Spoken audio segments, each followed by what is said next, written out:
रिया बस रोए जा रही थी। उसकी चाची कहने लगी, अरे कमबख्त, क्यों आंसू बहा रही है? कह तो रही हूँ कि लड़कियों की शादी इसी उम्र में होती है।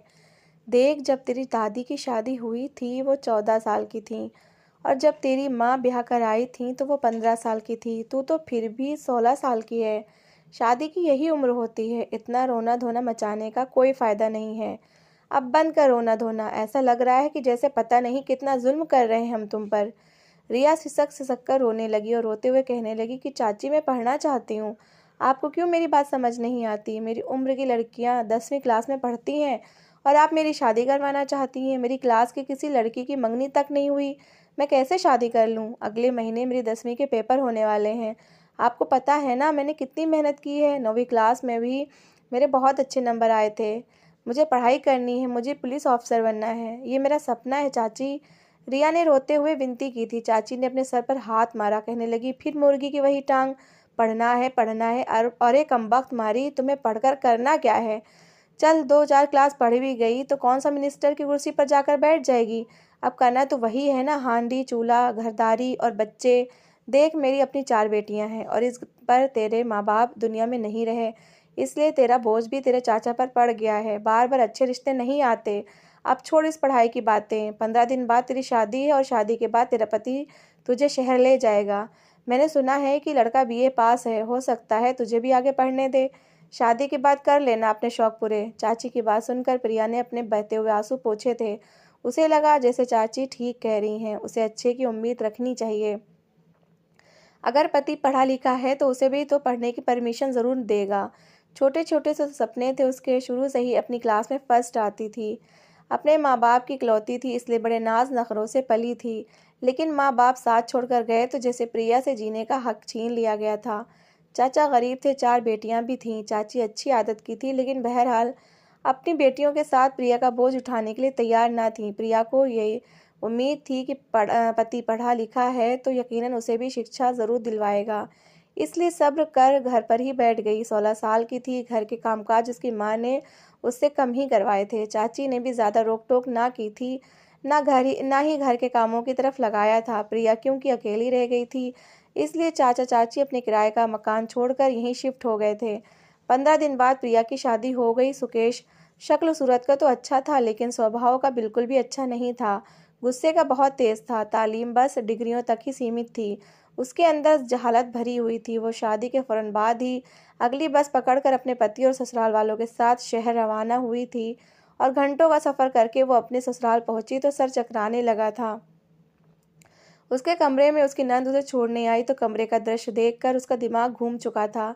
ये कमरा तो बिल्कुल खाली था। वो टिकटिकी बांधे अपनी नंद को देखने लगी तो नंद नाक से मक्खी उड़ाते हुए बोली, भाभी जी, ये कमरा भाई का था, जिसे हमने 2 दिन लगकर खाली किया था, ताकि आप ट्रक भरकर जब दहेज लाएंगी तो महंगा वाला फर्नीचर यहाँ सेट किया जाएगा। मगर फिर आप तो मुंह उठाकर सिर्फ खुद ही आई हैं। ये सुनकर प्रिया का दिल तो किसी ने मुट्ठी में जकड़ा था। गैर लोग थे, आखिर कहती भी क्या? कहने लगी कि मैं बैठूंगी कहाँ? जवाब मिला कि ज़मीन पर बैठ जाओ, कालीन बिछी है। अजीब सी हंसी हंसती हुई नंद जा चुकी थी। शादी के नाम पर प्रिया का पहले ही दिल डरा हुआ था, और दहेज के नाम पर उसे एक चीज़ भी नहीं दी गई थी। इसी वजह से पति और ससुराल वालों का मूड बड़ा ख़राब था। वो आंखों से आंसू पोंछते हुए कालीन पर ही बैठ चुकी थी। न जाने अब आगे और उसके साथ क्या क्या होने वाला था। सुकेश जब कमरे में दाखिल हुआ तो बहुत गुस्से में था। उसने तो प्रिया का भी लिहाज ना किया कि वो एक दिन की दुल्हन है। कहने लगा कि तुम्हारे घर वालों को दामाद की इज्जत का कुछ भी नहीं पता कि कैसे की जाती है। खाली हाथ उन्होंने तुम्हें भेज दिया है। क्या बेटियों की शादी ऐसे की जाती है जैसे तुम्हारे चाचा ने तुम्हारी की है?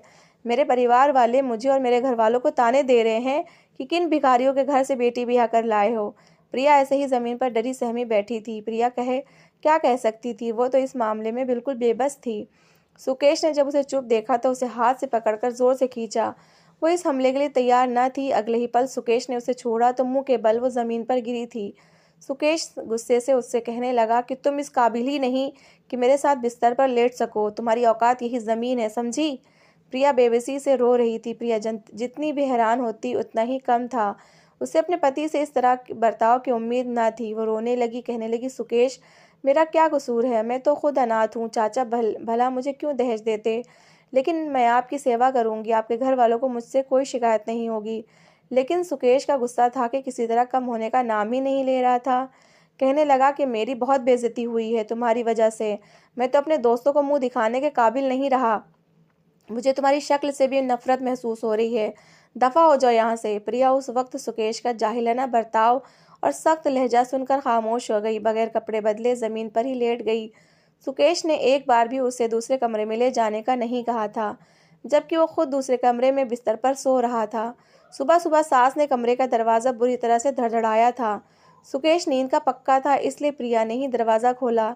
लेकिन प्रिया के तो होश उड़ चुके थे। सास गुस्से से सर से पैर तक उसे घूर रही थी, जो अभी तक दुल्हन के ही कपड़ों में मौजूद थी। रोने की वजह से काजल बह बहकर पूरे मुंह पर फैल चुका था। सास कहने लगी, बाहर आकर सबके लिए नाश्ता बनाओ।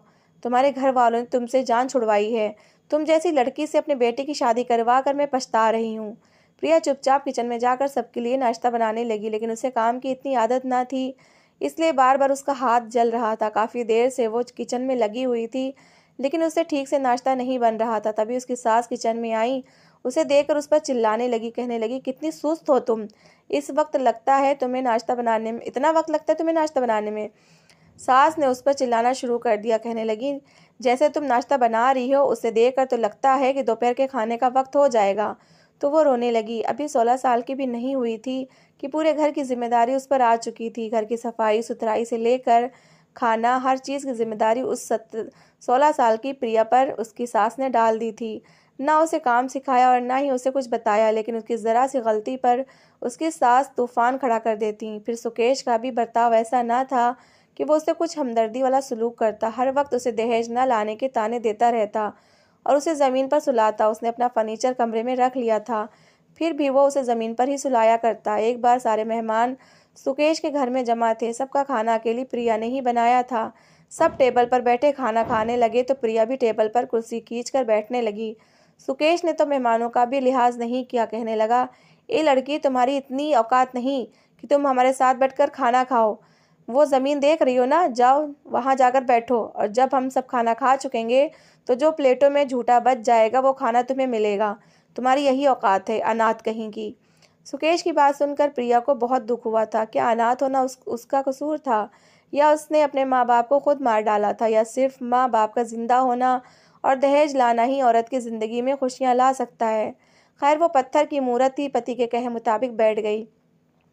सारे मेहमान सुकेश की तारीफ कर रहे थे कि पत्नी को काबू में रखा हुआ है। सब मेहमान खाना खा चुके तो सबकी प्लेटों का झूठा खाना एक प्लेट में जमा करके सुकेश ने प्रिया के सामने ज़मीन पर रखा और कहने लगा, खाओ, यही औकात है तुम्हारी। बदले में प्रिया ने गहरी सांस लेते हुए सुकेश को देखा और वही खाना उठाकर उसकी आंखों में आंखें डालकर देखते हुए खाने लगी। एक बार प्रिया खाना बना रही थी कि वहीं कहीं पुराने न्यूज़पेपर पड़े हुए थे। उसने एक न्यूज़पेपर उठाया और पढ़ने लगी। उसे पढ़ने का बहुत शौक था, लेकिन चाची ने स्कूल छुड़वा कर उसकी शादी करके उस पर बहुत बड़ा जुल्म किया था। पेपर पढ़ने में इतनी मगन हो गई कि उसे पता ही नहीं चला कि सारा खाना जल गया था। खाने की बदबू आई तो उसकी सास किचन में आई। कहने लगी, करम जली, ये क्या किया तूने, सारा खाना जला दिया। ये सुनकर प्रिया बुरी तरह से बौखलाई थी, परेशान हो गई। अपनी सफाई में कुछ कहती कि इससे पहले सास ने झन्नाटेदार थप्पड़ प्रिया के मुंह पर दे मारा। कहने लगी कि एक तो तू दहेज में कुछ लाई नहीं, और ऊपर से मेरा बनाया हुआ दहेज और ये घर भी तू जलाने पर तुली हुई है। मनहूस मारी, तुझे तो ब्याह कर लाना ही मेरी सबसे बड़ी गलती थी। आखिर क्या बिगाड़ा है हमने तेरा। 2 वक्त का खाना तुझे दे रहे हैं, घर दे रखा है, छत दे रखी है, और तो और मैंने अपना इकलौता बेटा तुझे सौंप रखा है। अरे तू तो इस काबिल ही नहीं थी जो इस घर की बहू बनकर आती। ये तो हमारा जिगरा है जो अभी तक तुझे इस घर में रखा हुआ है, मगर इसके बावजूद तू ऐसी हरकतें कर रही है। तुझे तो हमारे पैर धोकर पीने चाहिए थे, मगर तू ऐसी लापरवाह और पागल औरत है कि ये खाना ही जला दिया। क्या रखा था इस पेपर में जो उठाकर पढ़ रही थी। प्रिया जानती थी कि इस बार उसकी गलती, इसलिए गाल पर हाथ रखे सिसकते हुए सास से माफ़ी मांगने लगी। कहने लगी कि माफ़ कर दीजिए माँ जी, बस मैं पढ़ने में इतनी मगन हो गई कि याद ही नहीं रहा।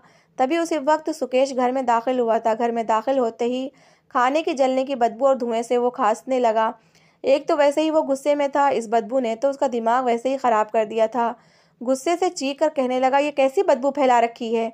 क्या सब नाक में रुई ठूस कर सो रहे हैं, या किसी को दिखाई नहीं दे रहा कि खाना जल रहा है। बेटे की आवाज़ सुनी थी कि सास का तो और ज़्यादा मुंह खुल चुका था। वहीं प्रिया को तो जान के लाले पड़ चुके थे। सास ने पहले क्या कम बेइज्जती कर दी थी, जो अब सुकेश भी आ चुके थे। अगर सास सुकेश को सब बता देती तो ना जाने वो उसका क्या हशर करता। प्रिया तो डर चुकी थी। इससे पहले कि सास बाहर निकलकर सुकेश को कुछ बताती, फौरन वो अपनी सास का हाथ पकड़कर हाथ जोड़कर कहने लगी कि प्लीज़ माँ जी, सुकेश को कुछ मत बताना, मैं अभी ये सब कुछ साफ कर देती हूँ। भले ही आप मुझे रात का खाना ना देना, लेकिन सुकेश को कुछ मत बताना, वो फिर मुझ पर हाथ उठाएंगे। मगर सास को तो ऐसा गुस्सा चढ़ा था कि उसने एक ना सुनी। तब तक सुकेश भी गुस्से से भरा हुआ किचन में आ चुका था। सास ने जब सब कुछ रटा रटाया राग उसको बता दिया। ये सुनकर सुकेश तो गुस्से से पागल हो चुका था। फौरन अपने पैर में पहना जूता उतारा और वहीं प्रिया की पिटाई शुरू कर दी। प्रिया रो रही थी, चिल्ला रही थी, अपनी सास को मदद के लिए बुला रही थी, मगर सास एक तरफ खड़ी ये सारा तमाशा देखती रही। जब सुकेश मार मारकर थक चुका तो सास उसे पकड़कर बाहर ले गई और कहने लगी कि बस बेटा, बहुत हो गया, मैं और इसे इस घर में बर्दाश्त नहीं कर सकती। जल्द ही इसे वापस इसके चाचा चाची के पास भेज देंगे। प्रिया का पूरा शरीर दर्द से तड़प रहा था। उसकी आंखों से आंसू बह रहे थे और वो रोते हुए अपने माँ बाप को याद कर रही थी। कितनी देर वो अपने शरीर को सहलाती रही और फिर उठकर जैसे ही अपने कमरे में जाने लगी तो एक बार फिर सास जली कटी बातें सुनाने लगी। उसकी छोटी नंद अब दोबारा खाना बना रही थी। जबकि ये देखकर सुकेश को और ज़्यादा गुस्सा आ गया। उसे तो शायद कोई बहाना ही चाहिए था। जैसे ही प्रिया कमरे में गई तो उसने कमरे का दरवाज़ा बंद कर दिया। रात का खाना सबने मिलकर खाया था, मगर प्रिया से किसी ने नहीं पूछा। उसकी तबीयत बहुत ख़राब थी। बुखार रहने की वजह से बार बार उबकाइयाँ आ रही थीं, चक्कर भी आ रहे थे। मगर पति कमरे में आकर उसको खूब बातें सुनाता रहा और वो बेड के किनारे पर सर रखे ही गहरी नींद सो चुकी थी। सुबह उसका शरीर बुखार से तप रहा था। सास ने जब उसे आकर काम करने को कहा तो कमरे से बाहर निकलते ही चकरा कर गिर गई। उसकी हालत काफ़ी ख़राब हो चुकी थी। सास भी थोड़ी बहुत परेशान सी हो गई। फ़ौरन अपनी छोटी बेटी से कहा कि जाकर पानी लेकर आओ, पता नहीं इसे क्या हो गया है। पानी का छिड़काव करने से उसे कुछ होश आया था, मगर ब्लड प्रेशर काफ़ी ज़्यादा लो हो चुका था और सांस भी उखड़ी उखड़ी ले रही थी। रंगत बिल्कुल पीली पड़ चुकी थी। कल रात जिस कदर सुकेश ने उसे मारा था, उसके चेहरे पर नील पड़ चुके थे, हाथ पाँव पर अलग निशान बने थे। उसकी हालत बहुत ख़राब हो रही थी। इसलिए जैसे तैसे ना चाहते हुए भी सास ने रिक्शा मंगवाया और उसमें बिठाकर बहू को लिए डॉक्टर के पास चली गई। लेडी डॉक्टर ने चेकअप किया तो वो प्रिया का चेहरा देखने लगी, फिर कहने लगी कि ये चोटें कैसे आई हैं। ये सुनकर सास फौरन कहने लगी कि बस काम करते हुए सीढ़ियों से गिर गई थी तो ये चोटें आ गई हैं। ये सुनकर डॉक्टर ने एक नज़र घूर कर सास को देखा और फिर दवाइयाँ लिखते हुए कहने लगी, ये जो भी था, अब आपको अपनी बहू का ख्याल रखना होगा। इसे वक्त पर खाना पानी दें और कोशिश करें कि दोबारा ये इस तरह से ना गिरे कि उसके जिस्म पर यूँ निशान पड़े, क्योंकि ये माँ बनने वाली है। ये शब्द सुनना था कि प्रिया का दिल एक पल को रुककर दोबारा धड़का था। वही सास के चेहरे पर खुशी आई थी। प्रिया को तो यकीन ही नहीं आ रहा था कि इतनी बड़ी खुशी मिलने वाली है। उसने सोचा कि हो सकता है कि बाप बनने की खबर सुनकर सुकेश का बर्ताव उसके साथ अच्छा हो जाए, जिंदगी में शायद कुछ खुशी आ जाए।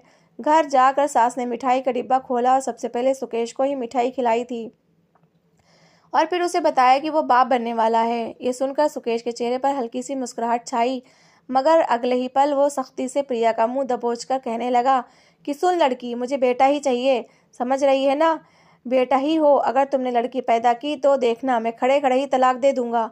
प्रिया डर चुकी थी। भला इस मामले में वो क्या कर सकती थी? उसे तो खुद बेटा या बेटी का फैसला नहीं करना था। ये तो भगवान के फैसले थे। 9 महीने तक उसे थोड़ी सहूलियत दे दी गई थी। खाना पीना वक्त पर दिया जाता, सुकेश फल भी ले आया करता, दवाइयाँ भी टाइम से दी जाती, घर के कामों का भी बोझ उसके कंधों से हटा दिया गया था। मगर 9 महीने बाद जब डॉक्टर ने उसे बताया कि उसने खूबसूरत सी बेटी को जन्म दिया है, तो एक बार फिर उसकी सांस रुक चुकी थी। वो अस्पताल में अपनी सास के साथ आई थी, मगर क्योंकि कुछ प्रॉब्लम्स की वजह से डिलीवरी में देरी हो रही थी, इसलिए सास भी थकी हारी घर वापस चली गई। वो अकेली अस्पताल में मौजूद थी। जब अपनी बच्ची को लेकर वापस घर पहुंची तो घर में नंद, सास, पति सब बैठे आराम से खाना खा रहे थे। जब प्रिया पर नजर पड़ी तो सबके चेहरे पर मुस्कुराहट फैली थी, मगर सबसे पहले सुकेश ने सवाल किया कि क्या लेकर आई हो, ये लड़का है, ये लड़की? ये सुनकर प्रिया मुस्कुराते हुए कहने लगी कि बेटी है, तुम बेटी के बाप बन चुके हो। इतना सुनना था कि मारे गुस्से के सुकेश ने वहीं खड़े खड़े प्रिया को तलाक दे दी। कहने लगा कि मैं अपनी बात का पक्का हूँ, कहा था ना तलाक दे दूंगा। मैंने पहले ही तलाक के पेपर्स तैयार करवा लिए थे। अब जहाँ से आई हो वहीं दफ़ा हो जाओ। ये सुनकर प्रिया के चेहरे पर 2 आंसू आए थे, मगर अगले ही पल वो मुस्कुराई थी, क्योंकि इस उम्र कैद से आज उसे रिहाई मिल चुकी थी। उसने अपना सामान उठाया और बच्ची को लिए हंसती मुस्कुराती उस घर से निकली थी। ये देखकर उसका पति जल चुका था। वो अकेले ही इतना लंबा सफ़र तय करके मायके आई थी। चाची ने जब उसे यहाँ देखा तो कई सवाल करने लगी। चाचा तो गुस्से से मारने तक आ गए थे। कहने लगे कि तूने ऐसा क्या किया जो उसने तुझे तलाक ही दे दी। सिर्फ बेटी पैदा करना तो मसला नहीं हो सकता। बेहतर है कि तू वापस जा या कुछ भी कर, मगर मैं तुझे यहाँ नहीं रखूँगा। इतना सुनना था कि पहली बार प्रिया ने अपना मुंह खोला था। कहने लगी कि चाचा, ये घर मेरा है, मेरे बाप की विरासत था और इस पर अब मेरा हक है। अगर आपको मेरे यहाँ रहने से मसला है तो बेहतर है कि आप लोग यहाँ से चले जाएं, क्योंकि मैं यहाँ से नहीं जाने वाली। ये घर मेरा और मेरे बाद मेरी इस बेटी का है। वो दिन और आज का दिन दोबारा कभी चाचा ने अपनी ज़ुबान प्रिया के सामने नहीं खोली थी।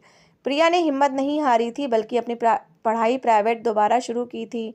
अपने पापा का बिजनेस जो चाचा संभाल रहे थे उसे अपनी निगरानी में कर लिया। वो अपनी बच्ची का ख्याल भी रखती और साथ ही बच्चों को ट्यूशन भी पढ़ाने लगी थी।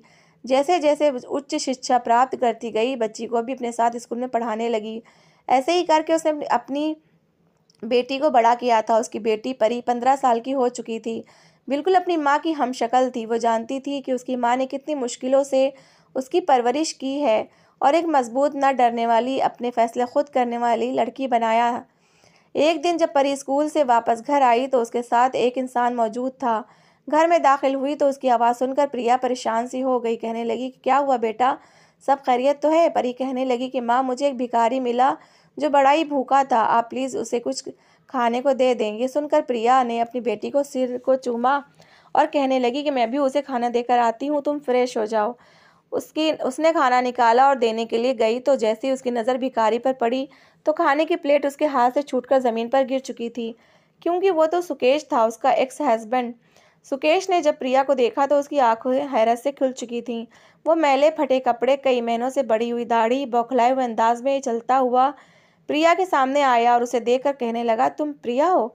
तभी परी कमरे से बाहर आई और कहने लगी कि मम्मा, आपने इन बाबा को कुछ खाने को दिया है कि नहीं? ये सुनकर सुकेश टूटे फूटे शब्दों में कहने लगा, ये तुम्हारी बेटी है, वही जिसके पैदा होने पर मैंने तुम्हें तलाक दे दी थी।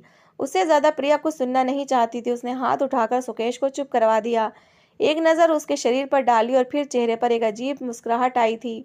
वापस मुड़ी और जो खाना आंगन में गिरा था वही उठाया और लाकर सुकेश के सामने रख दिया। कहने लगी, ये खाना उठाओ और यहाँ से निकलो, दोबारा यहाँ आने की कोशिश मत करना। ये दृश्य परी ने देखा तो कहने लगी, मम्मा, आप ये खराब खाना इन्हें क्यों दे रही हैं? आपने तो कहा था कि जो खुद खाओ वही दूसरों को खिलाओ। आप रुकिए, मैं दूसरा खाना लेकर आती हूँ। परी ने ताज़ा खाना लाकर सुकेश को थमा दिया। ये दृश्य देखकर सुकेश की आंखों से आंसू निकले थे। उसे बहुत कुछ याद आया था, मगर वो कुछ भी बोलना नहीं चाहता था। उसने जो कुछ किया था वो उसका अंजाम आज भुगत रहा था।